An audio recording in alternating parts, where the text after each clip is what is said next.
Assalamualaikum warahmatullahi wabarakatuh. Puji syukur kita ucapkan atas kehendak Allah Subhanahu wa Ta'ala yang telah memberikan rahmat kepada kita semua. Salawat dan salam kita limpahkan pula kepada arwah junjungan kita, yakni Nabi besar Muhammad SAW, yang telah membawa umat manusia dari alam kebodohan kepada alam yang ilmu berpengetahuan. Sebelumnya, perkenalkan saya Tiara Despianti dengan NIM 2300536, berasal dari Prodi Pendidikan Nonformal, Fakultas Ilmu Pendidikan Universitas Negeri Padang.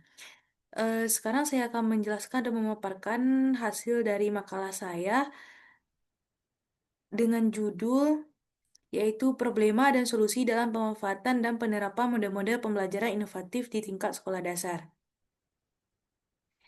Selanjutnya, materi presentasi yang pertama yaitu mengenai bab 1 pendahuluan, terdiri dari latar belakang, rumus masalah, manfaat, eh, serta tujuan. Yang kedua yaitu bab 2 mengenai pembahasan. Yang pertama terdiri dari landasan teori, permasalahan dalam penerapan pembelajaran inovatif di SD, dan solusi dari permasalahan dalam penerapan model-model pembelajaran inovatif di tingkat sekolah dasar. Nah, yang terakhir yaitu bab 3 penutup yang terdiri dari dua pokok bahasan. Yang pertama kesimpulan dan saran.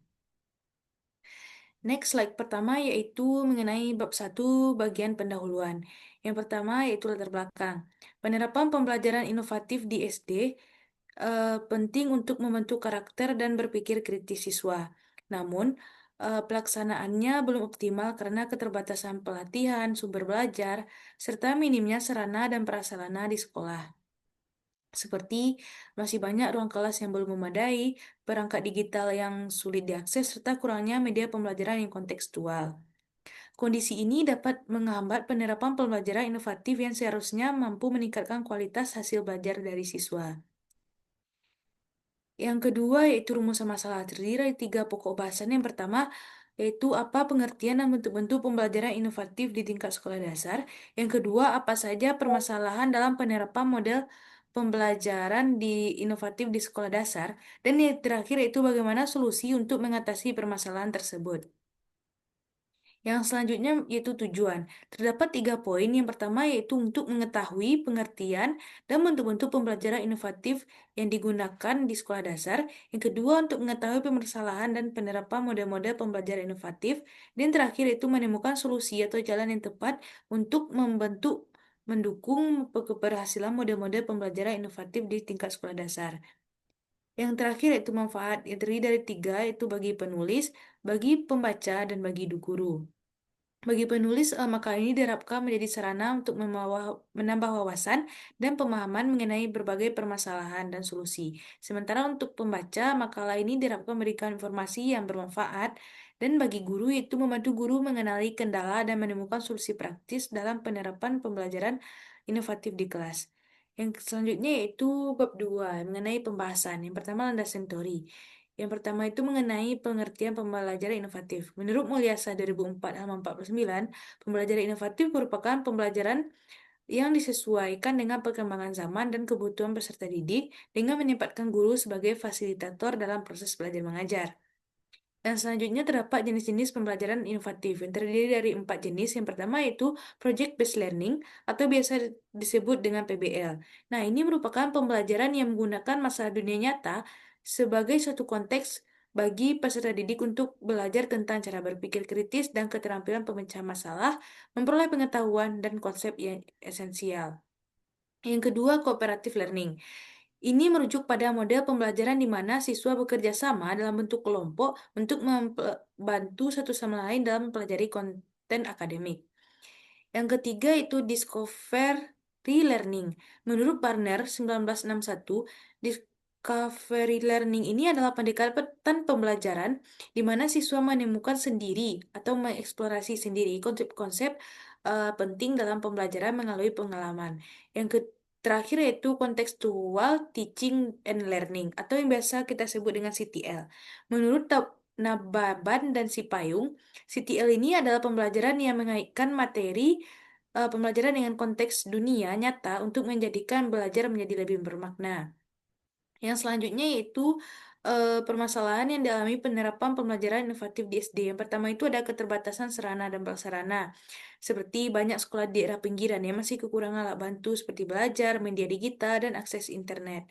Kondisi ini tentu menyulitkan guru menerapkan pembelajaran aktif dan berdampak pada rendahnya keterlibatan serta hasil belajar siswa. Yang kedua itu kesiapan dan kompetensi guru. Kompetensi guru ini juga sangat berpengaruh dalam penerapan pelajaran inovatif di SD.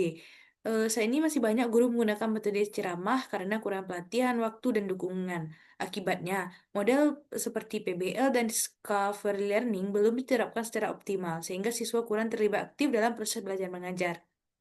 Yang ketiga itu ada karakteristik dan kesiapan siswa sekolah dalam pembelajaran inovatif, di mana banyak dari mereka belum terbiasa dengan pendekatan aktif seperti diskusi maupun eksplorasi.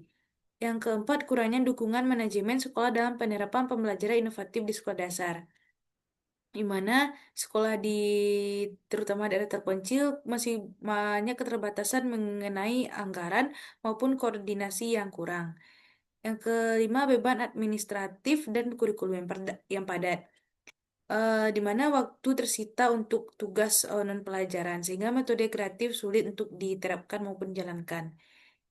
Yang keempat, mengenai solusinya. Yang pertama itu penguatan sarana dan prasarana dengan memanfaatkan sumber daya lokal bisa menjadi solusi untuk mendukung kreativitas siswa. Yang kedua, pengembangan kompetensi dan kesiapan guru, di mana sekolah harus rutin mengadakan pelatihan praktik pembelajaran inovatif untuk meningkatkan kompetensi dan kepercayaan diri guru.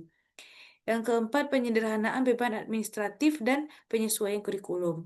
Dan yang terakhir yaitu dukungan manajemen sekolah dan komunitas. Nah, di bab 3 mengenai kesimpulan.